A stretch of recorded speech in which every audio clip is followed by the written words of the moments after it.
We have big news out of Dallas tonight with the reports that John Klingberg has requested a trade out of Dallas. Plus, we're talking about a potential significant deal between the Edmonton Oilers and the Montreal Canadiens. And staying with the Oilers is Coach Dave Tippett on the hot seat. Plus, we have an update from the NHL waiver wire, more games postponed, and some injury updates as well. All that coming up next.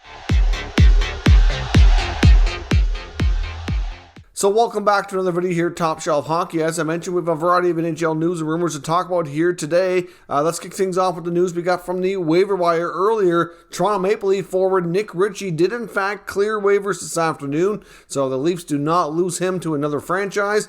He looks like he's going to stay on the NHL roster for the time being because they did have to add a couple more people to their COVID protocol list, which includes Mitch Marner. So there's likely still going to be a need for him to be able to play. There's some wondering if he would go to the taxi squad after clearing, but that won't really be necessary right now, but they could do that here at a later date. Now that he's cleared, it'll be good for 30 days or 10 games played. So we'll see where that goes, but certainly many feel that was a message being sent to Ritchie that he needs to really improve his game, or he's likely going to start sitting out even more. He's been a healthy scratch. His playing time has been drastically reduced since the start of the year. He's got 1 goal in 30 games. It's time to shape up or ship out, and they very well could end up burying him in the minors or taxi squad later on if they get a full healthy lineup and he's still not taking advantage and producing at a rate that's more acceptable. Now, we did see a slew more games postponed, most of which are in Canada again. We now have over 100 games postponed, which was a bit of a surprise as we had heard that NHL teams in Canada were not going to have really much any choice but to deal with playing at least a few games with no fans because they just couldn't postpone anymore. Then the NHL went ahead and postponed more. So I don't know really what the status of that is, but I know like Ottawa was supposed to do a Western Coast trip where they were going to Vancouver, Edmonton, Calgary, and Winnipeg. And the Vancouver and Winnipeg games have been postponed. So now they're going to Edmonton. They barely played. They played like 1 game in 3 weeks or more. It's getting a little bit crazy here. They just need to get some games in regardless if there's fans in the building or not. And of course, we had talked about the possibility of NHL teams in Canada maybe playing some home games on a new location in Saskatoon, Saskatchewan. And apparently, according to Elliotte Friedman, the Winnipeg Jets were the main team looking into that option. Apparently, there was a survey sent out to season ticket holders to see their thoughts on that possibility. They had the option of either say yes, they were good with it, no they weren't, or if they were indifferent, and it really wasn't an overwhelming response to say yes. There really wasn't a huge no response. It was, I think, pretty well split, almost not quite even amongst the 3 responses, but close enough that they decided not to even consider it. But at the same time, after looking into it further, there's also a lot of cost involved. They'd have to have a few things upgraded at the arena to make it up to NHL standards, obviously, and there's just a lot of other extra travel between themselves and then, of course, the team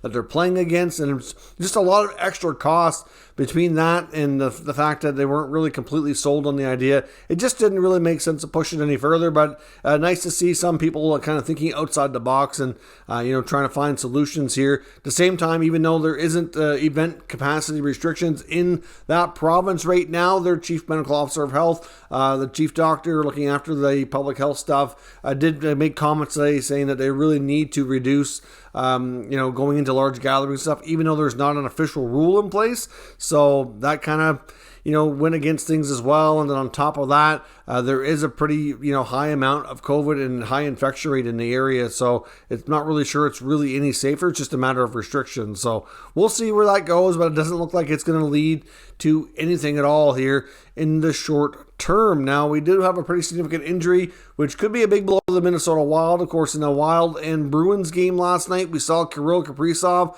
leave the game after getting hit by Trent Frederic, who's already kind of falling a little bit. It was an awkward play.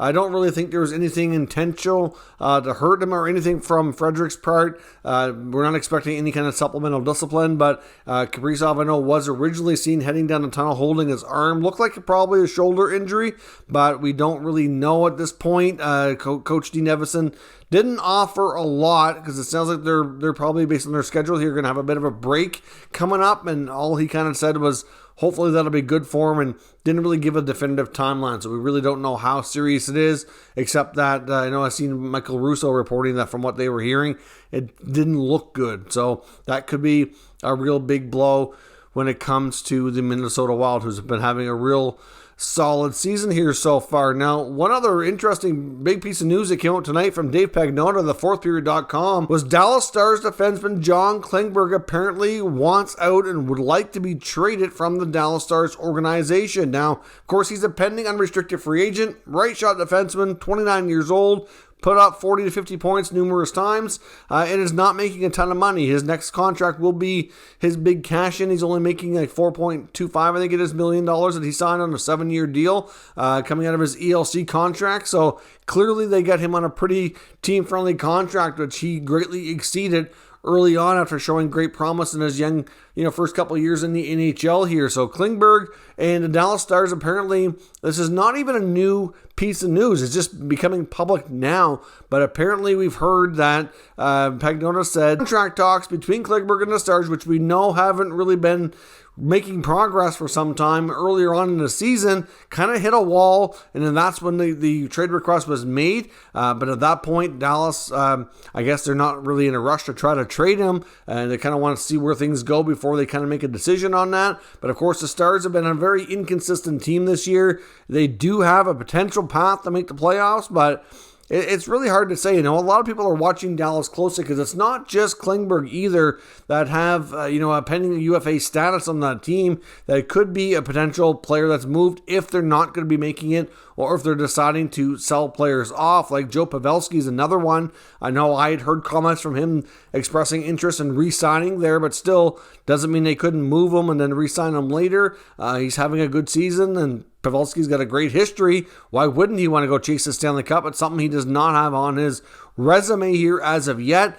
Even a guy like Alexander Radulov, I wouldn't rule that out either. So there's some interesting names there that they could certainly look to move if there's a potential. But Klingberg certainly would probably go right to the top of that list. Like I said, right shot defenseman who can help you offensively, play top pair minutes, 29 years old.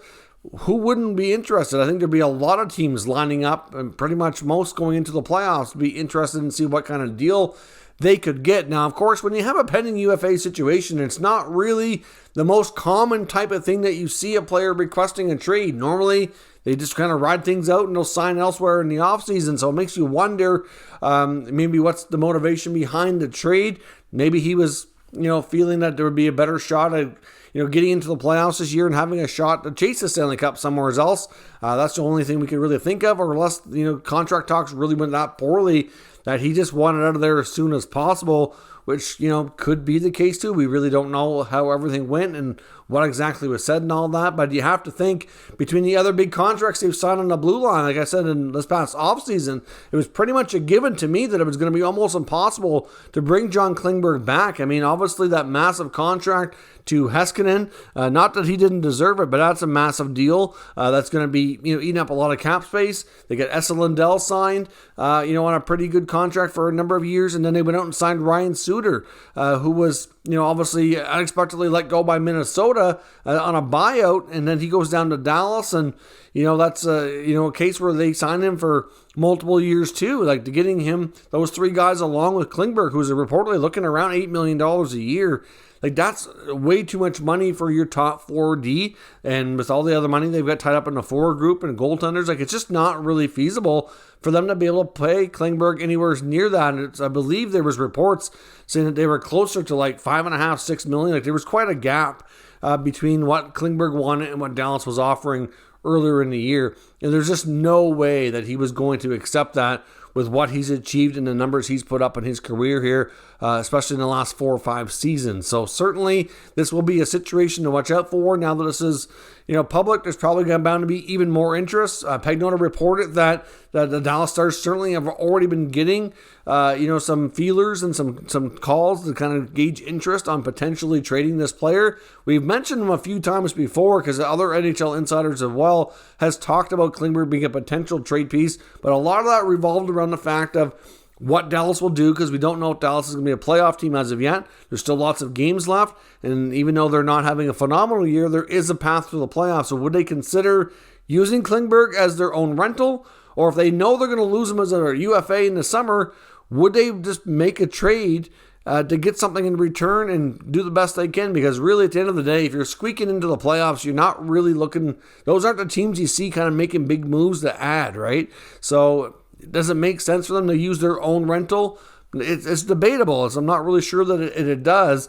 It would really boil down to what kind of return it could be. If they could get, a high pick or good prospect in return, like, it might be worthwhile and better for the future of the team to take that deal. So I don't know what kind of offers or anything, how far things have gotten so far. Doesn't sound like they're in a huge rush, according to Pagnotta.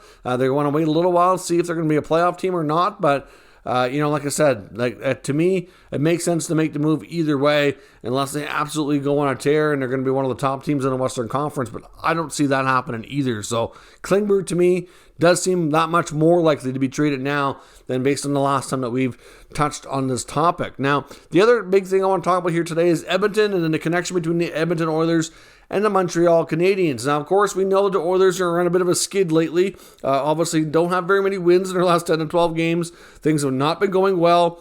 Things got worse when they had to put McDavid in COVID protocol. Now, in the Oilers' last game, couple of games here, really, you might be able to say the effort has been the best we've seen in a while. The effort's certainly been better, but it's like when everything's going poorly, like this seems to continue going against you. If you don't have bad luck, you don't have any luck at all. Like some of the goals that were going in, just absolutely crazy. They're not getting the offense, but that's the way this team is built, unfortunately. If you got guys like McDavid and Draisaitl either end up out of the lineup, or if their offense does kind of dry up a little bit from time to time, which is bound to happen, they don't seem to be able to move past it. They don't get the secondary scoring, and they're not strong enough defensively to win like a 2-1 type of game. That's not really something you see much out of Edmonton. So ultimately, right now, there's a lot of talk that Coach Dave Tippett is on the hot seat and that we might see a coaching change as early as the week coming. They do play the Ottawa Senators on Monday, and that's looking like it might be a must-win game that people are saying if they lose that game, that we might see the end of Tippett behind the bench. But you got to keep in mind, Ken Holland, the general manager of the Oilers, has never in his long career made an in-season coaching change. This is not typical Ken Holland style. And listening to Elliotte Friedman on the 32 Thoughts podcast today, he doesn't think that Ken Holland really wants to do that because of their schedule right now and having some time in between games, that they're really looking hard on a goalie trade and trying to make a change that way before they do a coaching change. Because as much as we've seen some friction lately between Tippett and Koskinen, obviously frustration is starting to boil over. At the end of the day, it's not really the greatest solution to necessarily do a coaching change. Unfortunately, sometimes you see that when it's lack of other options, somebody's going to pay the price and needs something to spark the team, and it does happen. It doesn't seem to be something Ken Holland is fond of. Because he hasn't done it before, though, we can't say with certainty that he wouldn't do it. I mean, I think if he feels like he has to, he probably would. But I'm not sure that he really feels that way as of yet, even though a lot of NHL reporters do seem to think that there's a lot of pressure on Tippett to get things turned around. Now, on the Elliotte Friedman and Jeff Merrick 32 Thoughts podcast today, they talked about a potential Oilers and Habs trade. Now, I want to caution you, this is not a trade rumor that Friedman is saying that they're actually discussing. How this came to be is Friedman actually received a trade proposal from a listener of the show that he really thought was a great idea and be a great fit, and thought that's something they should talk about. But he's not suggesting that they have been or even will be talking about this kind of deal. So take this with a grain of salt. It's just an idea. I want to take the trade and see what everybody here thought as viewers of this show, to see, if you think this is something that they should do. So here's essentially the kind of synopsis of the trade. We know that the Oilers need a goaltender. Well, Jake Allen in Montreal could be a real steady goalie for them to work with Mike Smith for the rest of this year and kind of bring a, like calming, steadying pace back there to help get them into the playoffs. Smith hasn't been real good lately, but a big part of his issue is his health and being able to get enough games in to get consistency and get a good rhythm going. So Jake Allen and Arturi Lehkonen, who's on an expiring contract, to the Edmonton Oilers in exchange for Kyle Turris and Mikko Koskinen. So that alleviates the financial side of it. This gives them the ability for the money to work, as well as a first-round pick and top prospect, or one of their top prospects, Xavier Bourgault, who plays junior hockey in the Quebec Major Junior Hockey League and, of course, was part of Team Canada at the World Juniors. So hopefully they get to finish that tournament and we can see more of them on the international setting. But that's a lot. That's 4 pieces. I bet you're taking back 2 contracts in order to make the money work. And then you're also getting 2 assets as well. Now, of course, the contracts you're taking back are not signed long-term. Koskinen's on an expiring contract. Turris doesn't have much time on his contract, so at least you're not tied to those guys for a very long period of time. And in return, you get 2 assets for your future. Of course, that would be great for Montreal. Now, when it comes to Edmonton, of course, like I said, they get their steady goaltender and Jake Allen, who can play a good workload. We've seen that with the absence of Carey Price this year and parts of last year. Lehkonen is a good depth scoring winger who can help them kill penalties, provide some speed, and a little bit of offense as well, which would be a good fit there as well. So to me, those are 2 great pieces for Edmonton. The only question is it a little bit too much of a return? Like, is Edmonton giving up too much in this trade? And the other thing here that, of course, the big thing is a long-term goalie outlook for the Oilers. You got Koskinen and Smith there now. If they trade Koskinen and bring in Allen has another year on his contract. And so does Mike Smith. So next year, going into next year, they'd have Jake Allen and Mike Smith both under contract. And that leaves Stuart Skinner without a spot on the team, who's already 23 years old. And this is his last year of being waivers exempt. So next year, coming out of training camp, and they don't want to keep 3 goalies on a roster, which they probably couldn't do, Stuart Skinner would need waivers, and they would need to put him through that to send him down for 1 more year while those 2 guys are still under contract. They'd probably lose them. That's a problem. Not something they really want to accomplish. Now, of course, at the same time, though, my rebuttal to that would be, well, why can't they move on from Mike Smith in the offseason? They could go with Allen and Smith for the rest of this year, see how things go. Mike Smith only has 1 more year left on his contract. Could they not explore a trade, even if they had to retain salary, which he's not making a ton of money anyway, or a buyout or something? Why couldn't they explore moving on from Mike Smith this summer and then go with Jake Allen and Stuart Skinner next year? To me, it's a problem. You have to plan ahead for it, but I don't know that it's a problem you can't overcome. So that was the comeback from Friedman and Merrick, saying that as much as Elliott really liked the trade and thought it'd be great, like Allen and Lehkonen were 2 great pieces for the Oilers, and the return going back he thought was decent. But then there's the Skinner factor for next year, which I understand, but I'm just not sure that that's not something you can overcome. But let's assume you can overcome that. Is the return here good enough for you? If you're a Montreal fan, you're probably going to like that return. At least I would think you would.